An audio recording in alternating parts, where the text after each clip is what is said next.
오늘은 29주일 78문, 79문 두 문을 같이 우리가 공부하도록 하겠습니다. 우리 78문, 79문 같이 한번 읽어보겠습니다. 시작. 떡과 포도주가 그리스도의 실제 몸과 피로 변합니까? 아닙니다. 세례의 물이 그리스도의 피로 변하는 것도 아니고 죄 씻음 자체도 아니며 단지 하나님께서 주신 표와 확증인 것처럼 주의 만찬의 떡도 그리스도의 실제 몸으로 변하는 것은 아닙니다. 성찬의 떡을 그리스도의 몸이라고 하는 것은 성례의 본질을 나타내는 성례적 용어입니다. 79문 그렇다면 왜 그리스도는 떡을 그의 몸이라고 하시고 잔을 그의 피 혹은 그의 피로 세우는 새 언약이라고 말씀하십니까? 또한 바울 사도도 왜 그리스도의 몸과 피에 참여하는 것에 대해 말합니까? 그리스도께서 그렇게 말씀하신 데에는 중요한 이유가 있습니다. 마치 떡과 포도주가 육신의 생명을 유지시키듯이 십자가에 달리신 그의 몸과 흘리신입니다. 흘리신 피가 우리 영혼을 영생으로 이끄는 참된 양식과 음료라는 사실을 가르치려 하셨습니다. 더 나아가서 그리스도께서는 눈으로 볼 수 있는 이러한 표와 보증으로서 우리에게 다음을 확신시키려 하셨습니다. 첫째, 우리가 그리스도를 기념하면서 이 거룩한 표들을 육신의 입으로 받아 먹는 것처럼 실제로 성령의 역사에 의해 우리가 그의 참된 몸과 피에 참여합니다. 둘째, 그리스도의 모든 고난과 순종이 확실하게 우리의 것이 되어 마치 우리 자신이 직접 모든 고난을 당하고 우리의 죄값을 하나님께 치른 것과 같습니다. 하이델베르크 요리 문답은 성찬에 관련된 내용이 참 많습니다. 그 이유가 뭐냐 하면 1페이지 마지막에 있는 것처럼 팔츠 연방의 프리디 3세가 이 하이델베르크 요리 문답을 만들려고 했던 중요한 이유 중에 하나가 뭐냐 하면 우리 개혁파 성찬론과 루터파의 성찬론이 달라서 이 나라 자체가 이렇게 분열되는 그런 현상들이 나타나기 때문에 이것을 하나로 통일을 시켜야 되겠다라고 해서 우르시누스라고 하는 그런 사람을 시켜서 요리 문답을 만들게 했던 것입니다. 그래서 시대적인 상황에 따라서 이 하이델베르크 요리 문답에는 성찬과 관련된 그러니까 카톨릭의 화채설 잘못된 그 성찬과 우리가 알고 있는 개혁파 성찬론이 어떻게 다른지에 대해서 여러 번 아주 깊게 이 성찬론을 다루고 있는 것을 우리가 보게 됩니다. 자, 이 페이지 보시면 물론 오늘날에는 성찬론에 대한 논쟁도 없고 사람들도 성찬론에 대해 별로 관심을 기울이지 않기 때문에 이러한 하이델베르크 요리문답의 세례나 성찬에 대한 장황한 설명들이 선뜻 이해가 안 될 수도 있을 것입니다. 그러나 이 부분에 있어서는 아주 중요한 것입니다.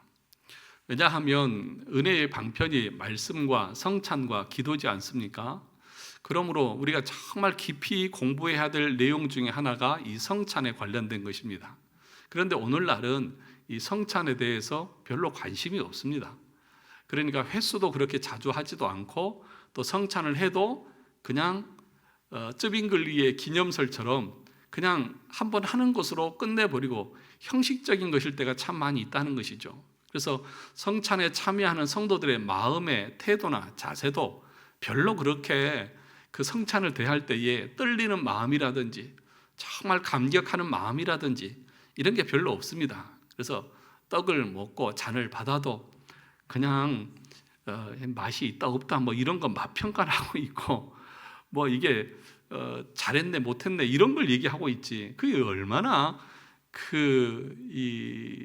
좀 불경건한 그런 모습인지 정말 우리의 신앙에 있어서 가장 중요한 항목 중에 하나인데 이것을 모르니까 이것을 대하는 우리의 태도도 다른 거죠.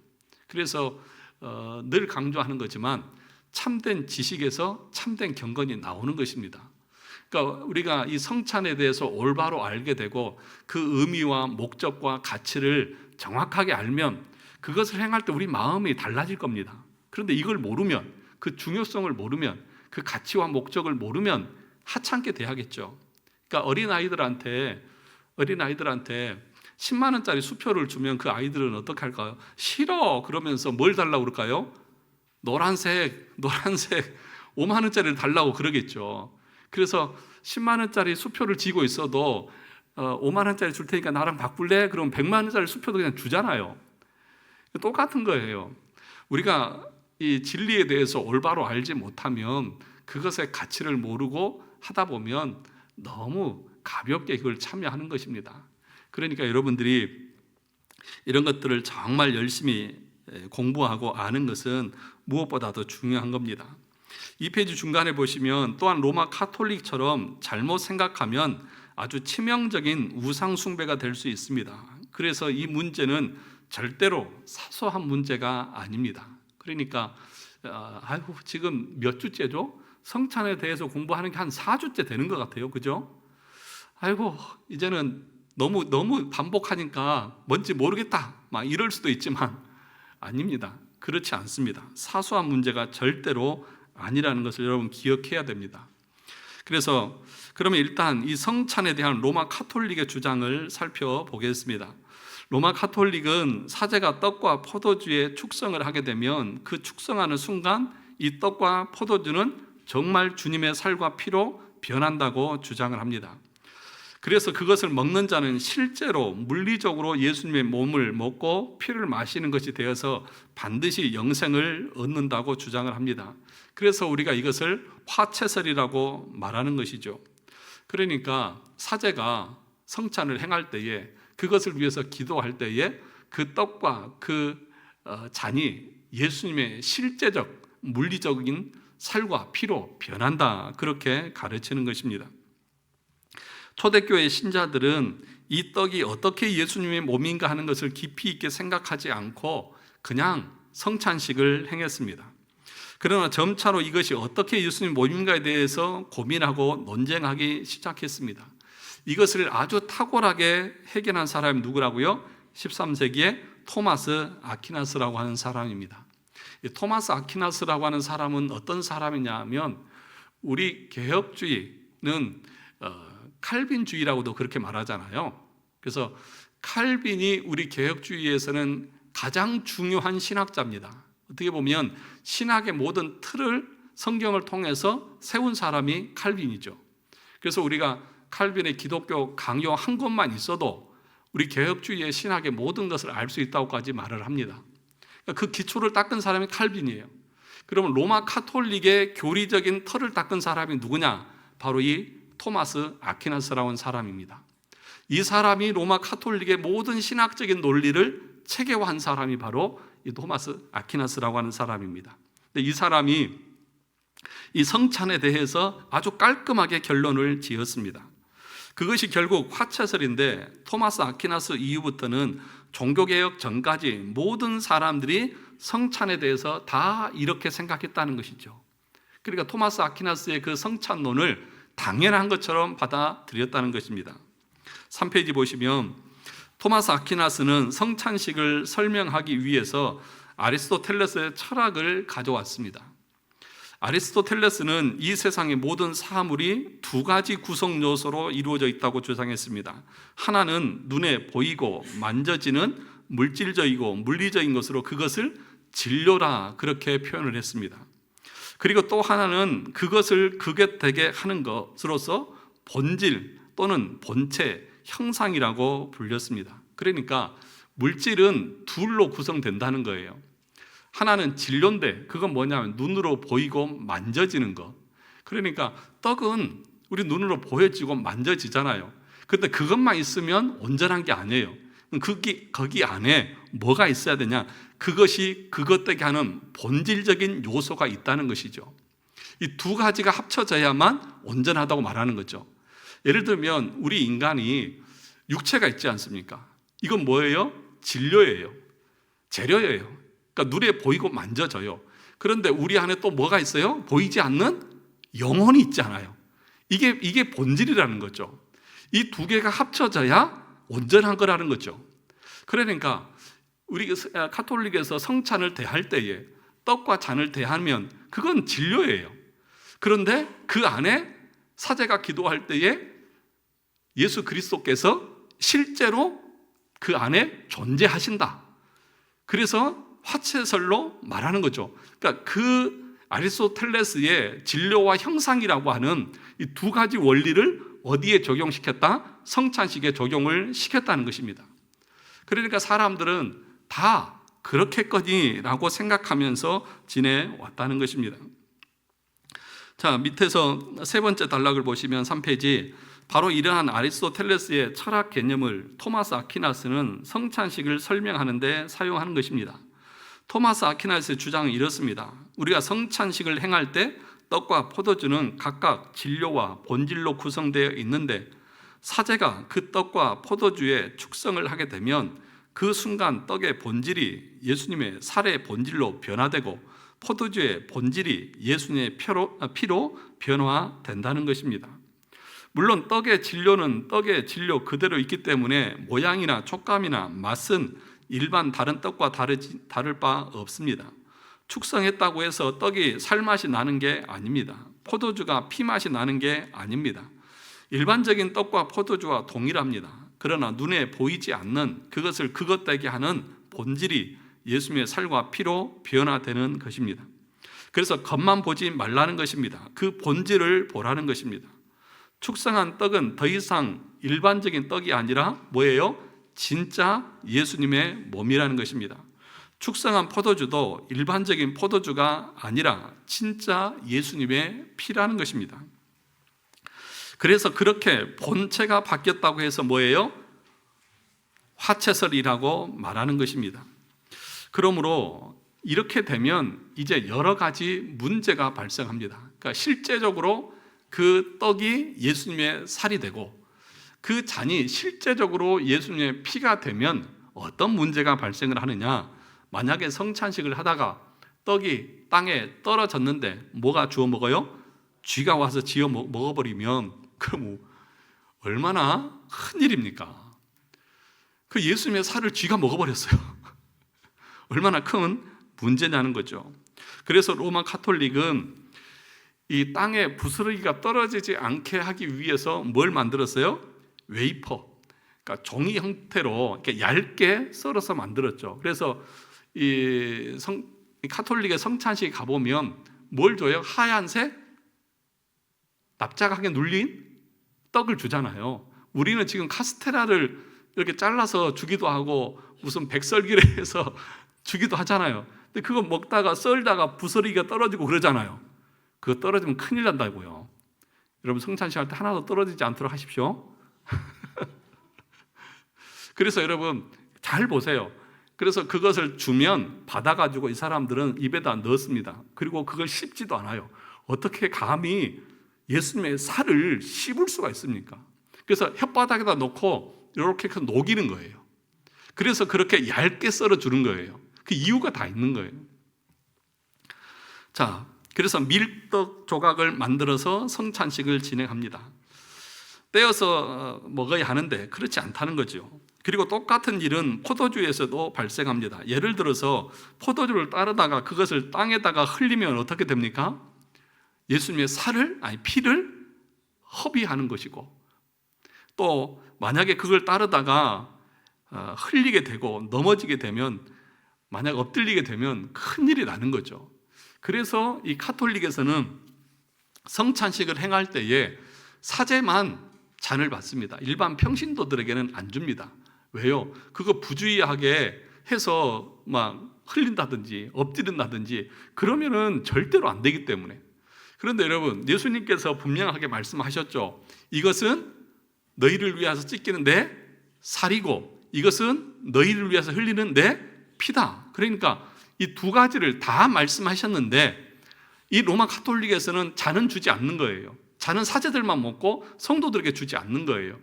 그래서 이 참된 교회의 표지 중에 진리의 복음의 순전한 선포, 그리고 성찬에 합당한 시행, 이 성찬에 합당한 시행이라고 하는 이 참된 그 교회의 표중 중에 하나, 이 합당하다고 하는 것은 이 잔과 떡을 다 주라는 거예요. 그래서 칼빈이 이 성찬을 얘기하면서 말할 때에 이 합당하게 해라, 하나님께서 말씀하신 대로 떡만 주지 말고 잔도 주라는 거예요. 왜요? 이 로마 카톨릭은 잔은 주지 않았거든요. 자, 그래서 그 밑에 보시죠. 그래서 전에 내려오는 이야기에 의하면 옛날에는 그렇게 흘리면 사제들이 혀로 다 핥아 먹었다는 이야기가 있습니다. 그래서 그런 일이 있을까 봐 포도주는 아예 평신도한테는 주지 않고 신부가 대표로 혼자서 다 마십니다. 평신도는 오직 성찬식 때 뭐만 받아요? 떡만 먹습니다. 그 떡을 성체라고 말하고 그 떡을 먹는 것을 영성체라고 말합니다. 그래서 그들에게 성찬식은 영성체, 성체, 성사를 말하는 것입니다. 물론 그들은 떡이 예수님의 실제 몸이기 때문에 그 몸 안에는 예수님의 피가 포함되어 있다는 논리를 펼칩니다. 어떤 논리를 펼치는 거예요? 잔을 주지 않으면서 실제로 예수님의 그 떡이 예수님의 피로, 살로 변하기 때문에 살 속에는 뭐가 있어요? 피도 있잖아요. 그러니까 잔을 주지 않아도 여러분도 똑같이 피를 마신 것과 잔을 마신 것과 같습니다. 이런 말도 안 되는 논리를 펴고 있는 것이죠. 떡만으로도 충분하다는 것입니다. 그러나 그것은 그들만의 논리일 뿐 전혀 성경적이지 않습니다. 왜 주님께서 떡으로만 기념하도록 안 하시고 떡과 포도주 이 두 가지로 기념하게 하셨는지 분명하게 알아야 합니다. 그것을 어떻게 우리가 알 수 있냐면 구약의 제사를 통해서 알 수 있다는 것이죠. 그래서 희생제사를 드릴 때도 제물의 희생이 두 가지 측면에서 진행이 됩니다. 먼저는 제물의 목을 따서 피를 흘려 단에 뿌립니다. 그러니까 여러분 번제를 드릴 때 보시면 짐승을 가져오지 않습니까? 그러면 목을 따서 제일 먼저 뭘 받아요? 피를 받고 그 피를 제단에 뿌리죠. 그리고 그 짐승은 각을 떠서 제단에 불로 태우잖아요. 그러니까 피도 드려지고 또 뭐 떠요? 살도 드리는 거예요. 그러니까 구약에서 번제로 드려진 그것이 곧 예수 그리스도께서 우리를 위해서 구원을 위해서 흘리신 피와 그 찢기신 살을 그 구약에서부터 보여주고 있는 것이고 그것이 성찬을 통해서 이루어지고 있다는 것이죠. 성취되어지고 있다는 것입니다. 레위기 17장 10절과 11절에 보면 생명은 피에 있기 때문에 이 흘려진 피가 죄를 속한다고 말씀합니다. 그런데 희생제사는 그것으로 끝이 아니라 이번에는 살점을 찢고 조각 내어서 그것을 불에 태워 하나님께 드리는 것입니다. 피를 흘리고 살을 찢어 태우는 이중적인 의식을 통해서 희생제물의 죽음이 어떻게 보면 참혹하게 표현되는 것입니다. 5페이지. 떡과 포도주 두 요소로 기념하게 하신 이유도 바로 예수님의 십자가의 죽음이 구약의 희생제사의 성취로서 우리를 위해 피를 흘리시고 몸이 찢기셨음을 표하도록 하신 것입니다. 몸과 피의 분리가 바로 참혹한 예수님의 희생을 보여줍니다. 더군다나 이것이 우리가 밥만 먹으면 되는 것이 아니라 물도 마셔야 살 수 있는 것과 딱 맞아 떨어집니다. 그래서 주님의 살은 우리의 뭐예요? 참된 양식이고 피는 우리의 참된 음료인 것입니다. 그래서 이러한 의미를 받아들여서 우리는 떡과 포도주로 기념해야 하는 것입니다. 그러나 로마 카톨릭은 자기네식의 이상한 논리로 이 명령을 불순종합니다. 뿐만 아니라 떡의 본질이 예수님의 몸이니까 그 떡을 받는데 그냥 받을 수가 없습니다. 그래서 어떻게 받아요? 무릎을 꿇고 받고 씹어서는 안 되며 그래서 녹여 먹여야 합니다. 성찬하고 남은 것은 주님의 몸이니까 잘 보관해야 합니다. 성체 보관함에 넣어서 썩지 않도록 잘 보관합니다. 미사 때 사람들이 성당에 들어가기 전에 성모 마리아 상이나 예수님 십자가 상 앞에서 절하는 것을 볼 수가 있는데 그것은 왜 그래요? 그 동상에다 절하는 것이 아니라 그 동상 뒤에 있는 뭐해? 성체 보관함에다가 절하고 있는 거예요. 그러니까 성당에 가면 사람들이 마리아 상이나 뭐 예수님 상 앞에서 이렇게 묵념하듯이 절하고 가잖아요. 그것은 그 상에다 절하는 것이 아니라 그 뒤에 예수님의 실제적인 몸이 또 피가 보관되어져 있기 때문에 그 예수님에게 행한다고 그들은 생각하고 있는 것이죠. 왜냐하면 그 성체 보관함에는 예수님의 몸이 들어있기 때문입니다. 그리고 부활절이 되면 성체 보관함을 열고 그것을 들고 온 동네 한 바퀴를 돕니다. 종교적인 동네는 그 행사를 성대하게 치릅니다. 그것이 지나갈 때 모든 동네 사람들이 무릎을 꿇고 그 앞에 절합니다. 이것은 성찬의 요소 자체를 숭배하는 우상 숭배가 되는 거죠. 그래서 카톨릭을 보면 드라마나 영화나 이런 데 보면 또 이 부활절 되면 그 중남미 이런 데 가보면 다 이렇게 뭘 이렇게 들고 막 동네를 막 돌고 그러잖아요. 그런 것이 다 이런 이유에서 그렇다는 것입니다. 그리고 그것을 받을 때에 그 무릎을 꿇고 이 절하듯이 그렇게 받는, 그래서 종교개혁자들이 종교개혁을 하면서 이것에 대해서 문제를 제기한 것입니다. 우선 선배들이 기본적으로 문제 제기했던 것은 이것이 우상숭배라는 것입니다. 진료 안에 본질이 있다는 생각 때문에 결과적으로는 그 떡과 포도주 자체를 뭐 하는 거예요?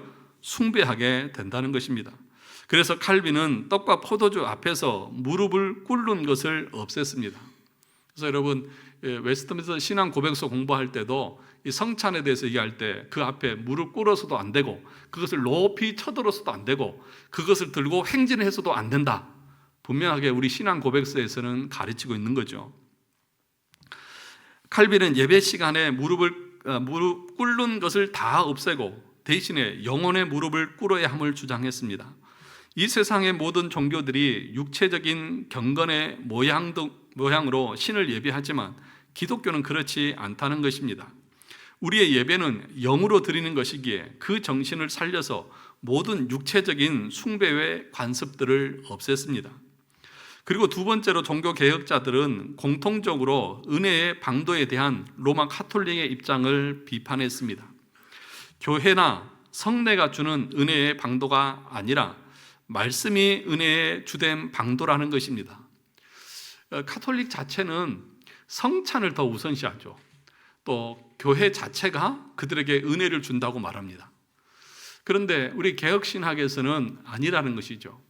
그래서 성찬은 절대로 말씀과 동떨어져서 행해질 수가 없습니다. 세례는 단독적으로 행해질 수 있지만 성찬은 말씀 없이 행해질 수가 없습니다. 그래서 성찬을 언제 합니까? 설교 다음에. 설교 없이, 말씀 없이 성찬만은 절대 안 됩니다. 왜냐하면 말씀이 보이지 않는 은혜의 방편이고 성찬은 그 말씀을 보이는 은혜의 방편이기 때문에 그런 것입니다. 그래서 말씀은, 설교는 성찬 없이도 할 수 있어요. 근데 성찬은 설교가 반드시 있고 난 다음에 그 성찬의 의미를 설명하고 나서 성찬식을 진행해야 되는 것입니다. 그래서 은혜의 방도는 성찬이지만 그 성찬만을 통해서는 안 된다는 것을 칼빈은 분명하게 말한 것이죠. 그래서 즉 성례는 말씀을 떠나서는 아무런 의미가 없으며 성례는 사실상 가시적인 말씀에 지나지 않다는 것입니다. 그래서 종교개혁자들은 6페이지에 오직 성경을 외치며 성례 중심의 로마 카톨릭을 개혁해서 말씀 중심의 교회를 회복하고자 노력했습니다. 그래서 여러분, 우리에게 있어서 가장 중요한 것은 뭐예요? 하나님의 말씀이에요. 그 하나님의 말씀을 통해서 하나님은 사람을 거듭나게 하세요. 성령께서도 우리 안에서 믿음을 유발시킬 때도 뭘 통해서 하십니까? 말씀을 통해서 하시는 거예요. 그러니까 이 참된 교회는 하나님의 올바른 교리의 말씀이 선포되어지는 교회가 참된 교회고, 그럴 때 성령께서 우리 안에서 믿음을 유발시켜요. 그런데 어떤 사람에게만 그 믿음이 일어나느냐? 하나님께서 창세전에 예정한 선택받은 영혼들만요. 그래서 인간적인 어떤 고한물, 인간들이 인위적으로 사람들의 마음을 북돋우고 의지를 개발하고 그래서 어떤 다른 이상한 방법들을 동원해서 사람들에게 믿음을 갖게 해야 되겠다, 이것 자체가 다 비성경적인 거예요. 그러면 교회에서 해야 될 일은 뭐예요? 목사는 하나님의 말씀을 올곧게 올바른 교리의 말씀을 선포하는 거예요. 그리고 그러면 성령께서 택한 그 영혼들의 마음에는 나도 모르게 믿음이 유발되어져서 그것이 믿어지고, 그래서 그 말씀에 따라서 살고 싶은 마음이 성령을 통해서 일어나는 것이지, 목사가 여러분 구원하는 거 아니에요. 그럼 목사님 필요 없겠네요? 목사가 여러분 구원하는 거 아니니까 굳이 목사님 할 필요 없잖아요. 제가 구원시키는 것은 아니지만, 그런데 하나님께서는 저라고 하는 도구를 통해서, 목사라고 하는 도구를 통해서 복음을 선포하게 하셨으니까 그래서 필요한 거예요. 이해되시죠? 네. 그러니까 목사를 우상시할 필요도 없고, 반대로 목사가 없어도 된다 이렇게 말해서도 안 되는 거예요. 단지 목사는 목사로서 하나님의 말씀을 올곧게 전할 수 있도록 여러분들이 기도해 줘야 되는 것이죠. 그래서 이런 질서를 통해서 하나님은 하나님의 교회를 세우고 영혼을 구원하기를 기뻐하셨다. 그래서 이 교회의 질서는 신성한 것이다 라고 그렇게 얘기를 한 거죠. 그래서 여러분들이 교회의 조직, 교회가 담임 목사가 있고 장로님들이 계시고 당회가 조직되어져 있고, 이런 그 질서적인 것들을 절대로 무시하면 안 돼요. 예. 이해되시죠? 네. 자, 그 다음 보시죠. 그런데 안타까운 일은 두 번째 단락입니다. 6페이지. 그렇게 로마 카톨릭의 성찬론이 잘못되었다는 것은 다 공통적으로 인정했는데, 그러면 이제 성찬을 성경적으로 어떻게 이해할 것인가 하는 문제에 대해서는 루터와 칼빈과 찌빙글리 사이에 일치를 보지 못한 것입니다. 그러니까 다 일치했는데 이것 때문에 다 나눠지는 거예요. 그만큼 성찬이 어려운 것이고 또 합의하기가 어려웠다는 것이죠. 그래서 루터는 뭐예요? 공제설. 근데 이 루터의 공제설은 로마 카톨릭의 이 화채설과 거의 비슷해요. 단지 공제설에서 루터가 부정한 것은 뭐냐? 이 카톨릭에서 말하는 것처럼 실제적으로 예수님의 피, 예수님의 살이 되는 것은 아니다. 이건 부정했어요. 그런데 예수님께서 실제적으로 그 떡과 그 잔에 임재하고 계시다라고 하는 것을 인정했어요. 그러니까 거의 카톨릭과 비슷해요. 그래서 뭐라고 말합니까? 떡 위에, 떡 안에, 떡 아래 함께 존재하신다, 그렇게 얘기하는 거예요. 이게 공제설이에요. 같이 공존하신다는 거예요. 그런데 우리는 그렇게 얘기하지 않아요. 왜냐하면 예수님의 육신은 지금 어디 계시다고요? 하늘에요. 아버지 보좌 우편에 계세요. 그러니까 육신은 제약이 있어요. 그러니까 다 갈 수 없단 말이죠. 존재할 수가 없는 거예요. 그러면 또 쯔빙글리는 뭐냐? 쯔빙글리는 단순히 기념을 말합니다. 거기 보시면 이것은 나의 몸이다. 이것을 행하여 나를 기념하라. 그러니까 단순히 기념식인 거지 더 이상 의미 부여를 하지 말라, 그렇게 이야기하고 있는 것입니다. 그러니까 우리가 무슨 국가적인 기념일들이 있잖아요. 그 기념인 것처럼 단순히 기념하고 끝내는 그런 정도로 쯔빙글리는 생각을 했던 거죠. 상징이다, 기념하는 거다, 그 이상도 그 이하도 아니다, 그렇게 주장을 한 것이죠. 자, 7페이지 중간에 보시면 누가복음 22장 19절에 이렇게 말했습니다. 또 떡을 가져 감사기도 하시고 떼어 그들에게 주시며 이르시되 이것은 너희를 위하여 주는 내 몸이라. 너희가 이것을 행하여 나를 뭐하라? 기념하라. 기념하라는 거죠. 그런데 이 기념하라고 하는 말의 의미를 쯔빙글리는 잘못 이해한 것이죠. 왜냐하면 여기서 기념하라고 하는 그 말의 의미는 뭐냐 하면은요, 구약의 이스라엘 백성들이 유월절을 지켰을 때에 그 유월절을 행함을 통해서 그들이 구원의 은혜를 누렸지 않습니까? 그런데 그것이 곧 쉽게 얘기하면 과거에 행했던 것을 말하면서 오늘도 우리에게 그 구원의 은혜가 임한다고 그렇게 얘기하거든요. 그러니까 그것은 단순히 기념이 아니라 우리가 실제로 그 일에 동참하는 것이고, 그것이 영적으로 우리와 연합되어지는 깊은 관계를 통해서 우리가 실제적으로 은혜를 누리는 것이라는 것을 이 쯔빙글리는 간과하고 있다는 것이죠. 그래서 8페이지를 보시면 오늘 왜 이렇게 빨리 나가지? 이상하네. 아니 시간이 10분도 안 됐는데 벌써 이렇게 8페이지가 되어졌으면 내가 너무 설명을 잘했나? 자, 거기 8페이지 보시면 그래서 유월절 양을 잡고 그 양을 집에서 먹으면서 가장이 이 고백을 할 때 과거 우리 조상의 집을 구원하셨다가 아니라 뭐예요? 바로 우리의 집을 구원하셨다라고 고백하는 것입니다. 그러니까 유월절을 지킬 때 과거 출애굽 당시의 시점에 자신들이 있다고 생각하는 차원에서 유월절을 지키는 거죠. 그러니까 유월절을 지킬 때에 예를 들면 오늘날 우리가 유월절을 지키지 않습니까?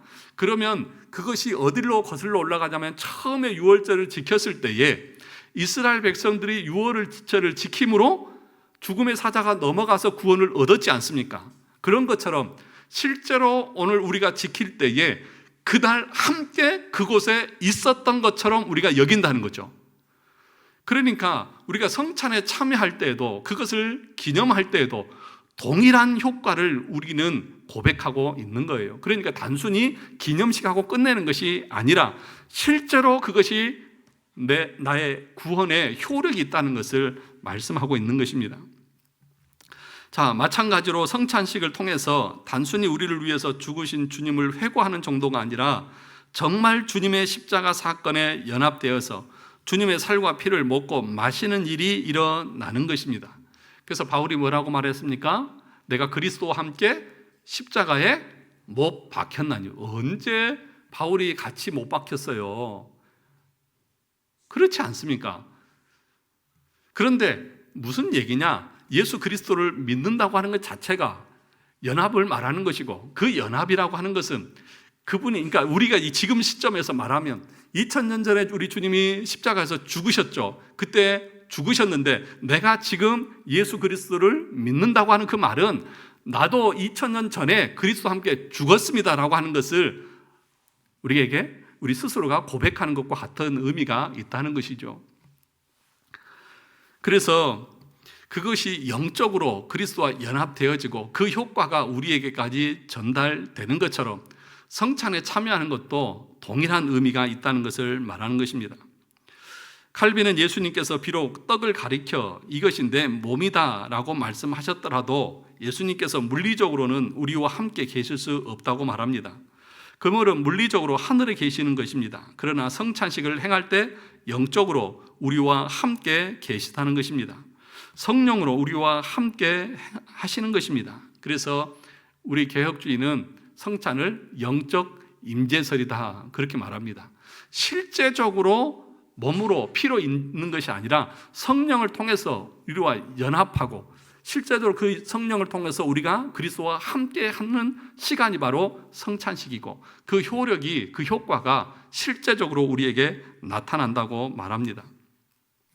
그래서 떡과 포도주가 주님의 살과 피가 아님에도 불구하고 우리가 믿음으로 떡과 포도주를 먹을 때 성령님으로 말미암아 정말 주님의 살과 피를 먹는 효과가 우리 안에 일어나는 것입니다. 뭘 통해서요? 성령을 통해서 정말 주님과 연합하고 영생을 누리는 은혜를 받는 것입니다. 그 이유는 성찬의 요소와 그 요소가 가르치는 신령한 은혜의 내용이 성령 안에서 하나로 신비하게 연합되어 있기 때문입니다.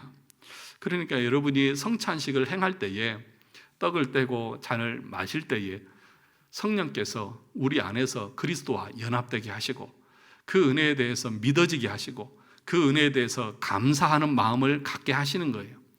그렇게 진실된 마음으로 참여하는 자들에게 이 성찬식은 영의 양식이고 그들의 믿음을 견고하게 하고 실제적으로 우리 주님께서 나를 위해서 죽으셨고 내가 실제적으로 죄의 용서함을 받았고 의롭게 되어졌고 하나님 앞에 의롭다함을 받을 심판대 앞에 의롭다함으로 서겠구나라고 하는 그 확신을 갖고 담대함을 가지고 신앙생활을 할 수 있다는 것입니다.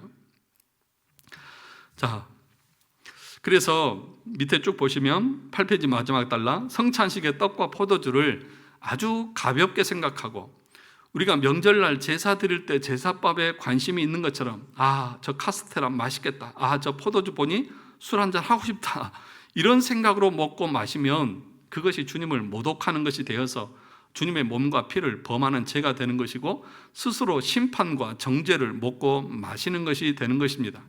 단순히 상징이면 그렇게 참여해도 위험할 것 없습니다. 그러나 단순한 상징이 아니고 실제적인 연합이기 때문에 그렇게 참여해서는 안 된다는 것입니다. 그런데 양심에 손을 얹고 한번 생각해 보세요. 그렇게 생각한 적 있으세요? 없으세요? 저는 다 봤어요. 다 들었어요. 예전에 교회에서 이 떡을 카스테라가 아니라 백설기로 한 적이 있어요. 근데 그걸 이제 먹다 보면 이게 질기잖아요. 이렇게 막 쫀득쫀득하잖아요. 왜 이렇게 떡을 이렇게 크게 하고 쫀득하게 하고, 아이씨, 먹기도 귀찮아. 옆에서 들리더라고, 들려. 그것은 자기의 죄를 먹고 마시는 것이고, 그리스도께서 우리를 위해서 흘리신 그 피와 그 찢기신 살을 모독하는 것입니다. 얼마나 성찬에 교육이 안 돼 있으면 성찬을 대하는데 그런 마음으로 성찬에 참여할까요? 그것 자체가 하나님의 진노를 사는 일인 것을 모르는 거죠. 가르쳐 주지 않았으니까요. 자, 그래서 이런 질문이 나옵니다. 9페이지입니다. 9페이지. 내용은 다 읽었으니까 하이델베르크 요리문답은 예수님께서 떡을 가리켜서 내 몸을 상징하는 것이다 하지 않고 뭐라고요? 내 몸이다, 그렇게 얘기했습니다. 그래서 답을 한번 보시면 그리스도께서 그렇게 말씀하신 데는 중요한 이유가 있다고 했죠. 마치 떡과 포도주가 육신의 생명을 유지시키듯이 십자가에 달리신 그의 몸과 풀리신이 아니고 흘리심입니다. 흘리신 피가 우리 영혼을 영생으로 이끄는 참된 양식과 음료라는 사실을 뭐하기 위해서? 가르치기 위해서. 그러니까 우리가 떡을 직접 먹고 잔을 직접 마셔서 우리가 음식을 먹으면 우리의 영혼이 살이 찌고 우리가 갈증이 해소되고 우리가 생명이 유지할 수 있는 것처럼 이것을 먹음으로 실제적으로 우리가 은혜를 누리고 그리스도의 생명을 누린다는 것을 가르치기 위해서 그렇다는 것입니다. 더 나아가서 그리스도께서는 눈으로 볼 수 있는 이러한 표와 표정으로서 우리에게 다음을 확신시키려 하셨습니다. 왜냐하면 우리 인간은요, 보이지 않으면 믿으려고 하지 않아요. 여러분 믿으라고 그러면 뭐라고 해요? 보여줘봐. 그러잖아요. 늘. 아닌 것처럼 그러지 마세요. 여러분 다 믿음이 없어가지고 증거를 안 대주면 안 믿잖아요. 그러니까 우리 인간의 그 부패와 타락 우리 주님 아시는 거예요. 그래서 실제적으로 눈에 보이도록 떡과 잔을 주신 거예요. 봐라. 이게 내 몸이고 이게 내 살이고 이게 내 피다. 실제적으로 봐라. 봤지? 내가 실제적으로 너희를 위해서 이렇게 죽을 테니까 또 흘리는 거니까 믿어라 라고 하는 것을 가르치기 위해서 그렇다는 것이죠. 얼마나 믿지 않으면. 첫째, 우리가 그리스도를 기념하면서 이 거룩한 표들을 육신의 입으로 받아 먹는 것처럼, 그 다음에 실제로 성령의 역사에 의해 우리가 그의 참된 몸과 피에 참여합니다. 어떻게 해요? 실제적으로요. 그냥 기념만 하는 게 아니에요. 실제적으로 우리는 믿음으로 그것에 참여합니다. 둘째, 그리스도의 모든 고난과 순종이 확실하게 우리의 것이 되어 마치 우리 자신이 직접 모든 고난을 당하고 우리의 죄값을 하나님께 치른 것과 같습니다. 그러니까 우리 주님께서 고난을 당하시면서 그의 몸을 찢기고 피를 흘리셨잖아요. 그것이 주님이 흘렸지만 그것을 믿음으로 동참하는 자들을 향해서 우리 하나님께서는 그래, 이건 네가 흘린 것이고 네가 찢긴 것으로 내가 여겨주겠다고 하는 그 보증으로 그것을 우리에게 행하라고 말씀하셨다는 것입니다. 10페이지 중간에 보시면 그래서 그 은혜 안에서 주님의 죽으심과 부활에 우리도 함께 참여하여 내가 죽고 사는 역사가 어디에서요? 성찬식에 참여하는, 언제? 지금 일어납니다. 그리고 그런 쏟아 부어지는 은혜 속에서 뭐가 나오고? 회개가 절로 되어지고 나의 내면이 놀랍게 변화되고 기쁨과 감사가 넘치게 되어지고 주님을 사랑하는 마음이 불일 듯 일어나고 형제를 용서하고 사랑하고 섬기고자 하는 마음이 생겨나는 것입니다. 이것이 바로 칼빈의 영적 임재설입니다. 예수님께서 성령으로 우리와 함께 하셔서 그 성찬의 요소와 그 요소가 가리키는 은혜를 하나로 연합시켜 우리가 떡을 먹고 잔을 마실 때 우리의 영혼이 주님의 살과 피를 먹고 강건하게 되는 은혜가 있는 것입니다. 그러니까 성찬의 이 그 요소, 그 표, 그것이 떡과 잔이잖아요. 근데 그것을 참여할 때에 성령께서 그것과 우리의 믿음을 연합시켜서 실제적인 은혜를 누리게 하신다는 것입니다. 그러므로 쯔빙글리의 생각처럼 성찬식은 그냥 주님의 죽으심을 회고하는 정도의 의식일 수가 없습니다. 어떻게 참여해야 합니까? 이 놀라운 은혜를 기대하면서 믿음으로 참여해야 하는 것입니다. 정말 성찬식에 대한 이해가 그렇다라고 한다면 우리의 당연한 반응은 성찬식을 흥분된 마음으로 기다리게 될 것입니다. 그래서 성찬식을 항상 한 주 전에 여러분들에게 광고를 드리고, 그리고 자신을 살피고 돌아보고, 그리고 경건함으로 성찬에 참여하라고 그렇게 얘기하지 않습니까?